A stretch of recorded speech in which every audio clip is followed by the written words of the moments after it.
ہمارے سینوں میں بے چینی کی آگ لگی ہوئی ہے، ہمارے دلوں میں دشمنی کی آگ لگی ہوئی ہے، ہمارے گھروں کے اندر بے اطمینانی و بغاوت کی آگ لگی ہوئی ہے، اور اس کو فروغ کیا کرتے؟ یہ رات دن بھڑک رہی ہے اور یہ خاندانوں میں پھیل رہی ہے، یہ آبادیوں میں پھیل رہی ہے۔ مسلمان کو محبت کی نظر سے دیکھنے سے محروم ہو گیا۔ وہ دین اور ایمان جس کے نتیجے میں جانور ہم کو محبت سے دیکھتے اور درندے ہماری اطاعت کرتے، آج ہماری سگی اولاد ہماری اطاعت کرنا مشکل ہو گئی، گھروں کا چین لوٹ گیا۔ تو یہ سارا وبال اور عذاب وہ ہے جو اعمال کی قیمت کو نہیں پہچاننا اور اعمال نبوت کا زندگی کے اندر باقی نہیں رہنا اور ایمان کی طاقتوں سے محروم ہو جانا، اس نے ہماری زندگیوں کو اکثر خالی کر دیا کہ ان چیزوں سے ہم بالکل محروم ہو گئے۔ ورنہ اس امت کو تو بنایا گیا تھا اس لیے کہ تم اللہ کے دین کا کام کرو گے، تمہاری ضرورتوں کو اللہ غیب سے پوری کرائے گا۔ دو صحابہ بڑھاپے کے زمانے میں ملک شام سے واپس آ رہے ہیں، نبی رحمت صلی اللہ علیہ وسلم کے زمانے میں دین کا کام کرتے رہے، دور صدیقی کے اندر دینی محنتوں میں اپنی جان کو تھکاتے رہے اور اسلام پہ مر مٹنے کے ساتھ اپنی زندگی کو بھلاتے رہے، اور دور فاروقی میں آدھی خلافت کا زمانہ گزر گیا اور اس 6-7 سال کے اندر اپنے آپ کو تھکایا بھلایا اور شہادت کے نذرانے کے طور پہ اپنی جانوں کو لے کے چلتے رہے۔ اب اس کے بعد جب ملک شام سے واپس آ رہے تھے تو راستے میں ٹھنڈے پانی کا چشمہ نظر آیا اور لہلاتی ہوئی کھیتیاں نظر آئی، تو وہاں پہ پڑاؤ ڈال دیا کہ چلو یہاں پہ ٹھہریں گے اور امیر المومنین سے اجازت لیں گے کہ باقی زندگی یہاں اللہ اللہ کرتے ہوئے گزار دیں گے، خدا نخواستہ جوا کھیلتے ہوئے نہیں گزاریں گے، غفلتوں میں نہیں گزاریں گے، دنیا کی لہو و لعب اور لغویات میں نہیں گزاریں گے، بلکہ وہ اللہ اللہ کرتے گزاریں گے جن کا ایک مرتبہ اللہ اللہ کہہ دینا قیامت تک آنے والی پوری امت کی عبادتوں سے افضل قرار دیا گیا۔ صحابہ وہ ہیں نبی پاک صلی اللہ علیہ وسلم کی صحبت میں رہنے والے۔ آپ نے فرمایا تم میرے صحابہ کو نہیں پہچانتے اور ان کے مقام کو نہیں جانتے، اگر یہ مٹھی بھر جو خیرات کر دیں تو بعد آنے والی امت کا طبقہ اگر احد کے پہاڑ کے برابر سونا خیرات کر دے تو ان کی مٹھی بھر جو کے برابر نہیں ہو سکتا فرمایا۔ تو ان کے مرتبے اتنے اونچے، ان کی قربانیاں اتنی اونچی، تو وہ کہہ رہے ہیں کہ امیر المومنین اگر آپ اجازت دے دیں تو بڑھاپا ہے، ضعیفی کا زمانہ ہے، پوری زندگی دین و ایمان کی محنت میں گزر گئی، اگر آپ اجازت دے دیں تو اس باغات میں ہم ٹھنڈی ہواؤں میں ہم پڑے رہیں گے اور بچی زندگی بڑھاپے کی آرام کر لیں گے اور اللہ اللہ کہتے اپنی زندگی گزار دیں گے۔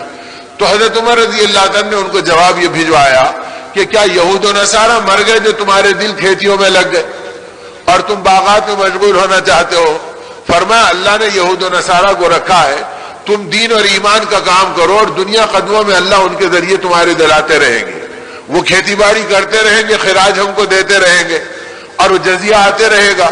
اور اس سے اللہ تمہارا پیٹ بھرتے رہیں گے، تمہاری نسلوں کی ضرورت پوری کرتے رہیں گے۔ اگر تم دین کی محنت چھوڑ دو تو پھر یہود و نصارہ کے مرتبے پہ جانے کا ڈر ہے۔ تو گویا جب تک یہ امت دین کا کام کرتی رہی اللہ نے انہیں دنیا سے بے نیاز رکھا، اور جب ہم دنیا کے حوالے ہو گئے تو اللہ کا رب العزت کا ضابطہ ہے اور حدیث میں اس قاعدے اور قانون کو بیان کر دیا گیا، اگر تم دنیا کے طلبگار بنو گے تو اللہ دنیا کو پھیلا دے گا اور تم دنیا کے پیچھے بھاگتے رہو گے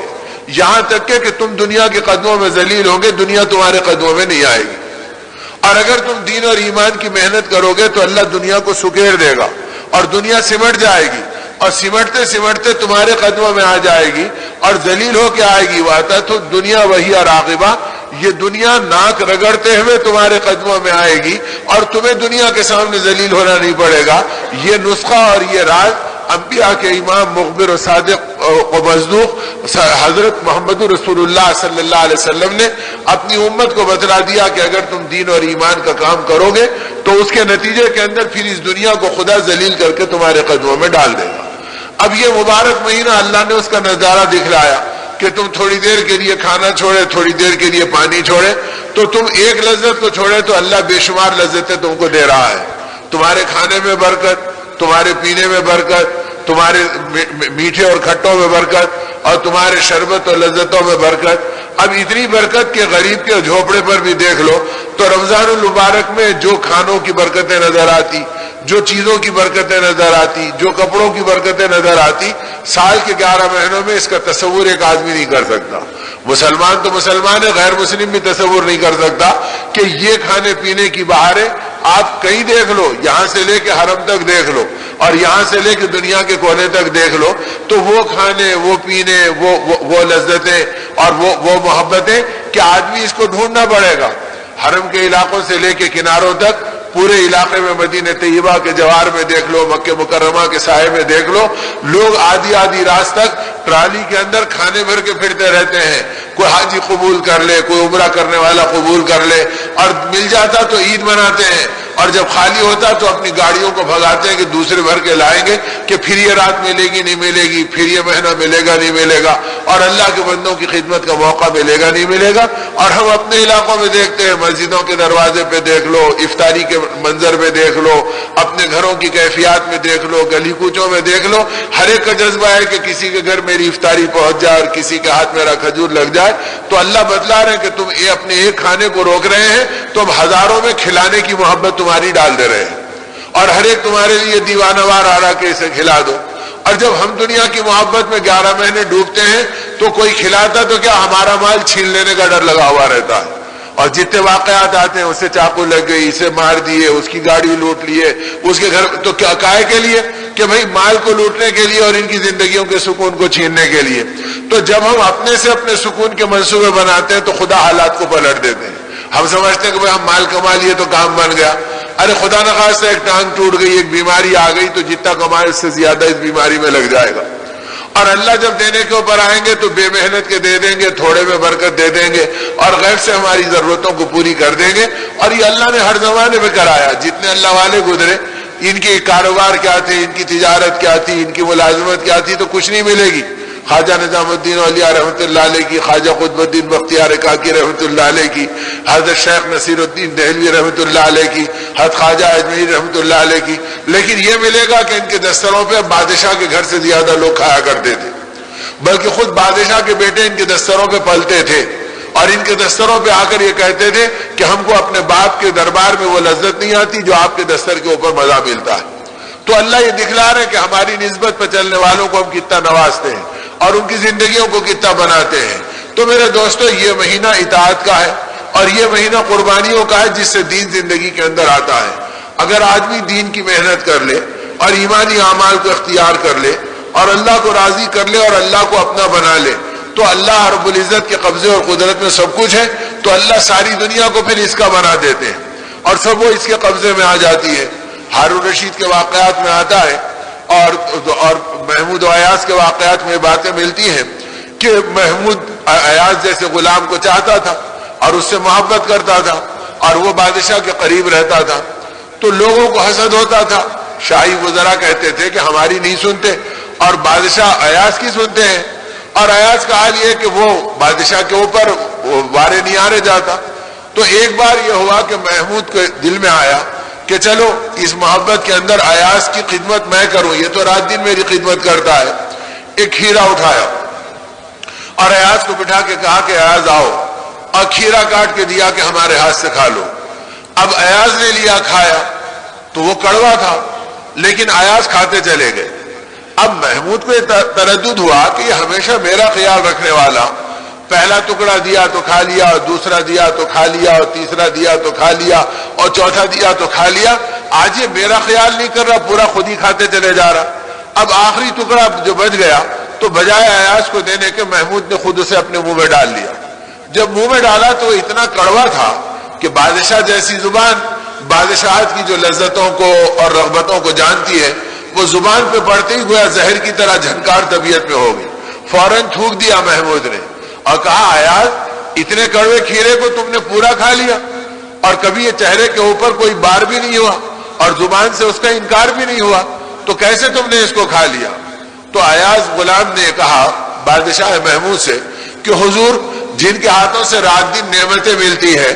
اگر آج ایک مصیبت کی چیز مل گئی تو غیرت میری گوارا نہیں کری کہ اس کا انکار کروں، میں نے شکرانے میں کھا لیا اور اس کڑوے چیز کو اس لیے کھڑا کر لیا کہ بادشاہ کے ہاتھوں نے ہزاروں نعمت دی تو کبھی میں نے انکار نہیں کیا، مصیبت پہ کیا انکار کروں، اس لیے میں نے کھا لیا۔ اب بادشاہ کو پتا چلا تو بادشاہ کی نگاہ میں اس کی قیمت اور بڑھ گئی۔ اب لوگ کہہ رہے ہیں کہ حضور آپ کس سے محبت کر رہے ہیں؟ تو بادشاہ کو بھی ایک دن ایاز کی قدر و قیمت کو سوچنے کا موقع ملا، تو اس نے کیا کہ اپنے دربار میں ہیرے لٹائے،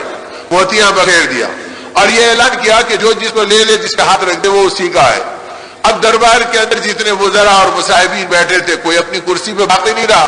لوٹ پوٹ ہو گئے کہ بھئی وہ ہیرا مل جائے، وہ موتی مل جائے، وہ گوہر مل جائے، وہ لال مل جائے۔ تو دربار میں ایک لوٹم لاٹ کا منظر بنا ہوا تھا اور ایاز بازو کھڑا ہوا تھا، وہ اپنی جگہ سے ہلا نہیں۔ تو بادشاہ محمود نے کہا کہ ایاز تم میرا اعلان نہیں سنے؟ کہا جہاں پناہ سن لیا۔ کہا کہ میرا اعلان یہ تھا کہ جو جس پہ ہاتھ رکھ لے وہ اس کا ہے، اور لوگ اس کے لینے کے لیے دوڑ رہے ہیں، تم اپنی جگہ پہ یہیں کھڑے ہیں۔ تو ایاز نے کہا کہ آپ کا یہی اعلان ہے کہ جو جس پہ ہاتھ رکھ دے وہ اس کا ہے؟ کہا یہی اعلان ہے۔ کہا حضور آپ دیکھتے نہیں کہ میں آپ کی پشت پہ آپ کی پیٹھ کی طرف کھڑا ہوں اور میرا ہاتھ آپ کی پیٹھ کے اوپر رکھا ہوا ہے؟ گویا یہ ہیرے لے رہے، میں ہیرے والے کو لے لیا۔ جب ہیرے والا میرا ہوگا تو پوری سلطنت میری ہو گئی۔ میں کیا ان حقیر ہیروں کے پیچھے جاؤں، اور میں کیا ان بے قیمت موتیوں کے پیچھے جاؤں؟ ایک موتی کی کوئی قیمت ہے؟ موتی والا میرا ہے، ہیرے والا میرا ہے۔ تو بادشاہ بھی جھوم گیا۔ کہا ایاز تمہیں حق ہے کہ تم خزانے میں جو چاہے لے سکتے ہو،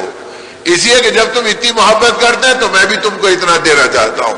تو اگر یہ بندہ اللہ کو اپنا بنا لے تو ساری کائنات اللہ کی مٹھی میں اور اللہ کے قبضے میں ہے۔ تو اگر اللہ میرے ہو گئے تو ساری کائنات میری ہو گئی۔ یہ صحابہ سمجھے، یہ اولیاء سمجھے، یہ تابعین سمجھے، تبع تابعین سمجھے۔ اس لیے انہوں نے دنیا اور دنیا والوں کو نہیں دیکھا، انہوں نے ایمان اور اعمال والوں کو دیکھا، ان کی چوکھٹوں کو پکڑا، وہاں توبہ کے راستے کو پکارا، وہاں تقوی کے راستے کو ڈھونڈا، وہاں پاکی کے راستے کو تلاش کیا، اور اپنی زندگی کو پاک دامن، اپنی زندگی کو تقوی و طہارت سے بھرنا، اپنی زندگی کو اللہ کی معرفت سے آباد کرنا، اپنی زندگی کو آقا کی محبتوں سے لبریز کرنا، تاکہ اگر اللہ اور اللہ کے رسول کی محبت مل گئی تو پھر کائنات کی محبتیں خود ہی قدموں میں آئیں گی۔ اب چنانچہ اس بنیاد پر جب صحابہ چلے تو اللہ نے صحابہ کو نوازا، اتنا نوازا کہ پھر صحابہ کے سامنے کوئی دنیا کی سیاہ و سفید کوئی چیز کو قیمت نہیں رکھتی تھی، بڑی بڑی طاقتیں بے قیمت بن جاتی تھی۔ تو یہ کب ملی نعمت؟ جب ایمان کی اور دین کی محنتوں پہ چلے تو اللہ نے دین کی برکت سے پھر اللہ نے ان کی دنیا کو بھی نوازا۔